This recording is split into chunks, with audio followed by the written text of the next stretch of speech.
In today's solar headlines, the U.S. government reiterates its commitment to pay for the USS Guardian's damage on Tubataha as the destruction on the reef expands. The COMELEC vows to address glitches in the weekend mock polls to ensure smooth elections in May. The two Filipino crew released by the Abu Sayyaf are now under the custody of the PNP. The Jordanian journalist who hired the crew remains missing. And a Chinese Navy fleet conducts combat training in the West Philippine Sea. Good afternoon, I'm Mai Rodriguez and you're watching Solar Newsday. The U.S. government vows to pay for the damage caused by the grounding of the USS Guardian on the Tubataha Reef. It also plans a number of other activities to underscore its commitment to Tubataha's recovery. David Santos is reporting live from Palawan to tell us more. Go ahead, David.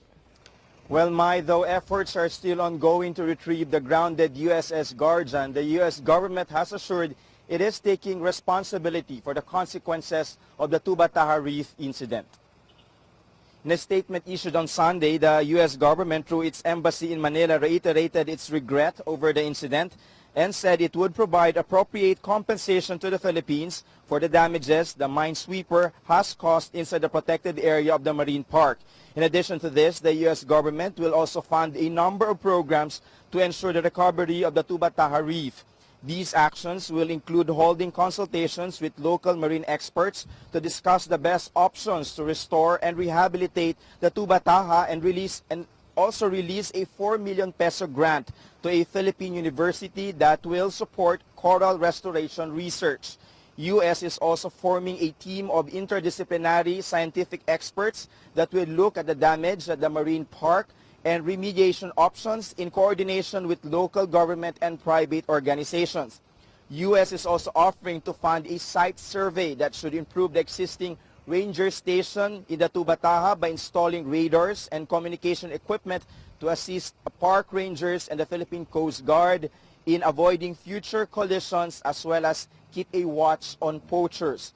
The statement also pointed out that the U.S. government, through its donor agency, the USAID, has invested close to 2 billion pesos in the past decade to support marine biodiversity conservation programs in the Philippines.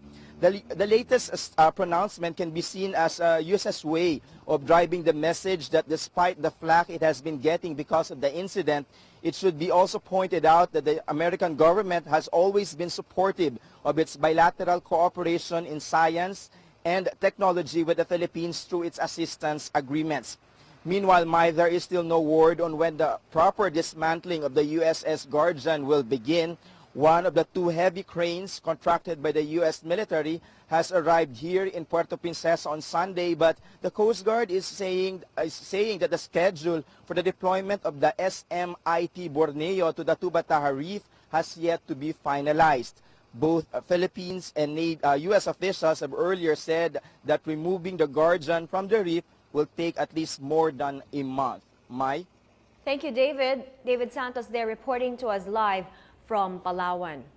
Authorities now estimate the damage to the Tubataha Reef has expanded to 4,000 square meters and will only get bigger the longer the USS Guardian stays in that area. George Cahiles has this report from Puerto Princesa, Palawan.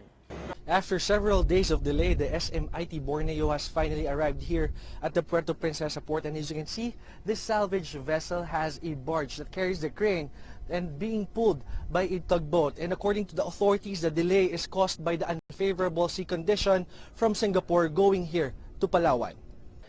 The two crew members of Jordanian journalist Bakr Atyani, who were freed by the Abu Sayyaf over the weekend, is now with the PNP's anti-kidnapping group in Camp Crame. Miguel Ortilla is reporting live from Camp Crame to give us the details. Miguel? Yes, Mai, before 11 in the morning today, the two hostages that were recently released by the Abu Sayyaf were here at the anti-kidnapping group headquarters in Camp Crame. Rolando Letrero and Ramelito Vela were flown to Manila from Zamboanga City today after the release last Saturday, where they were first brought to the Armed Forces Command headquarters in Zamboanga for stress debriefing and also for medical checkup. We noticed, Mai, that one of them, Ramelito Vela, had to be carried on his way to the anti-kidnapping group office. Earlier, it was reported that during his last weeks in captivity, their captors had to put him on a horse since he could hardly walk. The two are now here in Camp Crame for another set of stress debriefing, and according to authorities, they will also be asked as to the details of their 7-month stay with the Abu Sayyaf. PNP spokesman, Chief Superintendent Generoso Serbo, told us earlier that police are hoping that the WHO can help the anti-kidnapping group operatives get possible leads to the whereabouts of Jordanian journalist Bakr Atiani, who is still believed to be held captive by the Abu Sayyaf. We are still waiting here outside the anti-kidnapping group office, Mai. According to General Serbo, they're still discussing if they will be presenting the two hostages to members of the media, as we also want to ask them several questions if they know the whereabouts of Atiani, and if the reports are true that ransom was paid, and also we want to clarify if indeed Atiani already joined members of the Abu Sayyaf as earlier reported. We were also talking to Senior Superintendent Renato Gumban, the head of the AKG, earlier. He says the two hostages would probably just stay here in Crame for 1 day for questioning, and they will also be sent home today. Mai? Thank you, Miguel. That was Miguel Ortilla reporting to us from Camp Crame. Up next, former Super Bowl head coach Bill Parcells is inducted into the Pro Football Hall of Fame. Solar Newsday will be right back. Stay with us.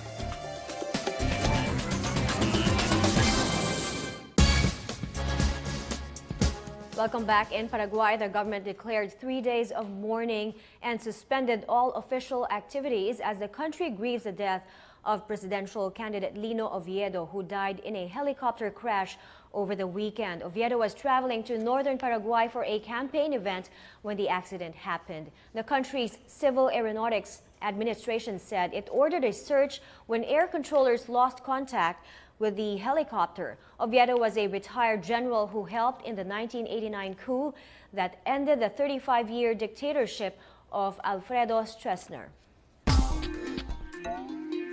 Let's begin with tennis. Canada secures a spot in the quarterfinals of the Davis Cup after beating Spain 6-3, 6-4, 6-2. Spaniard Guillermo Garcia Lopez had no answer to Milos Raonic's powerful serves and smashes.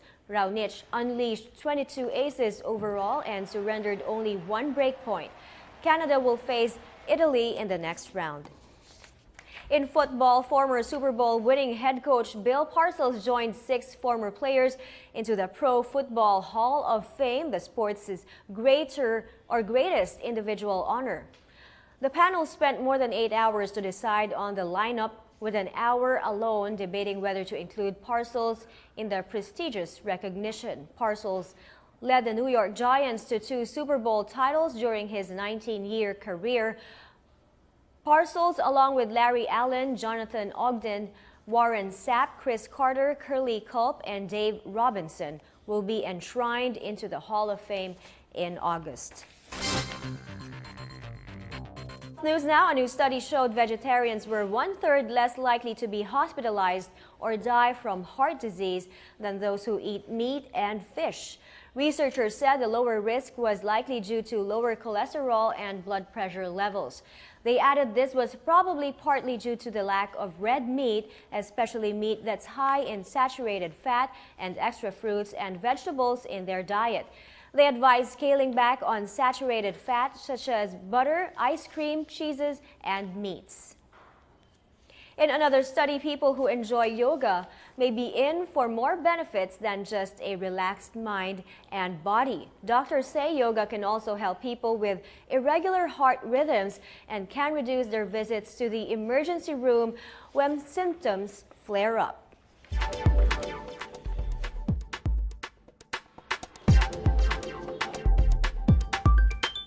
A check on the weather now. It will be partly cloudy across the country as warm easterly winds affect weather conditions, particularly in the eastern section of the archipelago. Expect isolated rains or thunderstorms over Cagayan Valley, Aurora, Quezon, the Bicol region, eastern Visayas, the Caraga region, and the Davao region.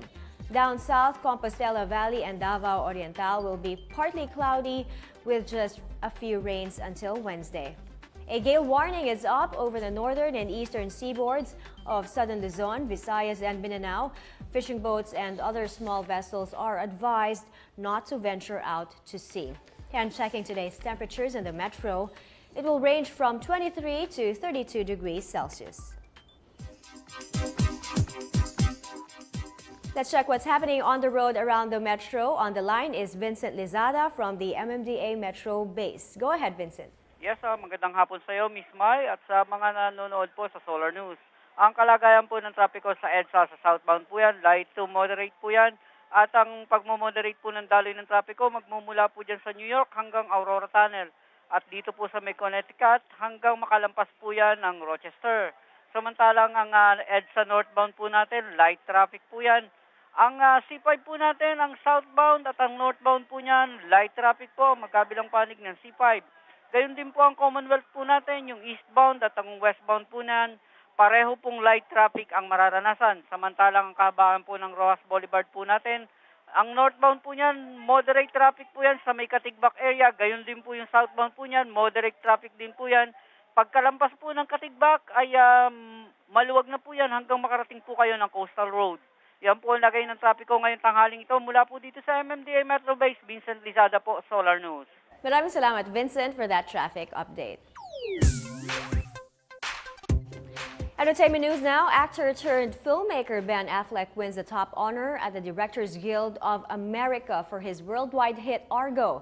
This raises the film's chances for the Oscars, as DGA members are also members of the Academy. Affleck said he is thrilled and honored to be given the recognition. The Academy earlier didn't nominate him for Best Director in what is considered one of the biggest snubs of this year's Oscars. Argo also swept other top awards in the Golden Globes and the Screen Actors Guild. Academy Award nominee Jennifer Lawrence was recognized as the Outstanding Performer of the Year at the Santa Barbara International Film Festival. The Silver Linings Playbook star received the award, with director David Russell, who described Lawrence as, quote, touched by God when it comes to her talent. Speaking with the event's moderator, Lawrence admitted her lack of formal training before landing her first few roles. She, however, said the Hunger Games has turned the tables for her and has given her a break from independent films. A sumptuous food fare doesn't always have to include beef or pork. Even in dining, green is definitely in. Here are 3 vegetarian restaurants that serve dishes that are not only healthy, but also bursting with flavor.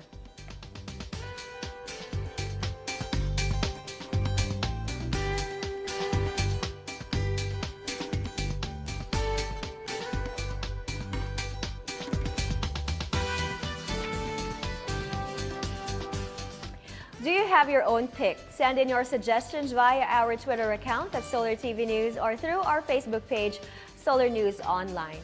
And recapping today's headlines, the U.S. government reiterates its commitment to pay for the USS Guardian's damage on Tubataha as the destruction on the reef expands. The COMELEC vows to address glitches in the weekend mock polls to ensure smooth elections in May. The 2 Filipino crew released by the Abu Sayyaf are now under the PNP's custody. The Jordanian journalist who hired the crew remains missing. And a Chinese Navy fleet conducts combat training in the West Philippine Sea. And those are the stories today. I'm Mai Rodriguez. Join us again same time tomorrow here on the Solar News channel. Stay tuned for Solar News Cebuano coming your way shortly. Have a good day.